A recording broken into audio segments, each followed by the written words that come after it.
अम्बा अम्बा अम्बा अम्बा कम्बा कम्बा। कुत्ते को छेद में खरगोश दिखा। मालिक वो देखो। रुको जरा, सबर करो। कुत्ते का मालिक इसको घसीटते हुए ले गया।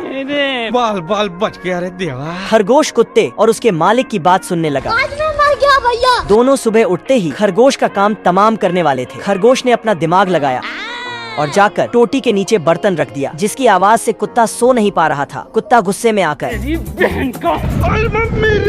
है मुझसे कोई स्मार्ट, तुम खुद देखो ना। खेलेगा फ्री फायर। कुत्ता दोबारा सोने गया तो उसकी लाइट बंद चालू होने लगी। ये भगवान क्या जुल्म है। कुत्ता जोश जोश में बल्ब को खा गया, लेकिन जैसे ही सोने गया